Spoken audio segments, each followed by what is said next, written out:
I've been talking about return on investment. So I'm going to use ROI for short this morning because it's really important, because there are two things that really frame, we're framing ROI from two perspectives. There is creating the business case so you can pitch it to your board of directors, to the owners of your organization, to your senior management. You must create a business case. We don't do technology or electronic health records for the sake of doing it, or because the competitor down the street has it. There is a true business reason and business case that needs to be built. And then once you make that investment, you want to squeeze every penny out of it. And I cannot encourage this one enough. You will hear me really emphasize continually, how do you get this return on investment to continue? Because most people get one shot at it and they quit. Most people that we talk to who are pursuing an electronic health record, they focus on increasing revenue. And they are really focused on ADL capture. And that is important. But it's only the first step.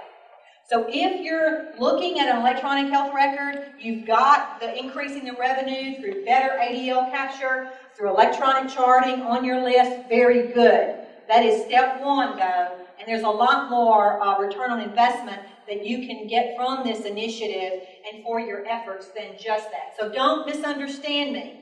I am not underestimating the value of this. We have seen customers have some amazing increases in their revenue just with ADL capture only.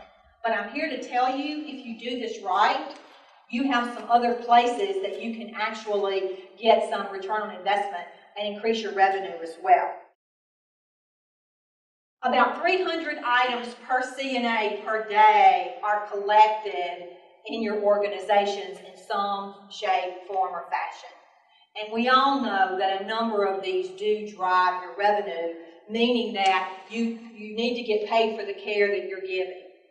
And in many times this work is done with a pencil and a piece of paper if they can remember to write it down, right? And then you have to find it and parse through it. So this is why ADL capture is usually always number one on the hit parade for an electronic medical record. When you talk about justifying your electronic medical record, you really have three areas that need to have some real focus in your company.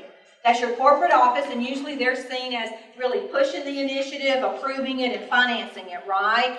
You have your clinicians. Depending on your organization, they could either be running there with you, or you could have them by the arms, pulling them as hard as you can toward this strategy and this initiative.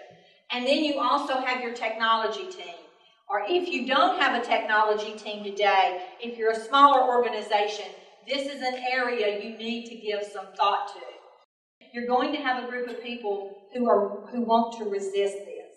Because I got to tell you, if this does anything, you talk about transparency and visibility, it opens up. Because no longer is it in a notebook on my desk, no longer is it over here in this drawer. Anybody with the appropriate sign-on can see what's going on, who's doing what, who's not doing what needs to be done.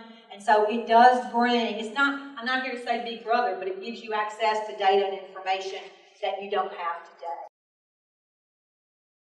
Here's some examples. These are case studies. These are real folks who created an electronic medical record strategy and implemented it.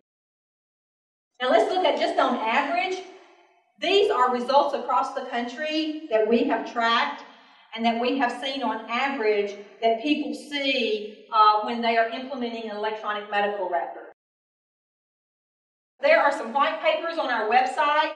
There is a white paper authored by a skilled nursing provider who brought 50-something buildings up in like 18 months on electronic medical records. So if you'd like to see how someone does it, it's out there.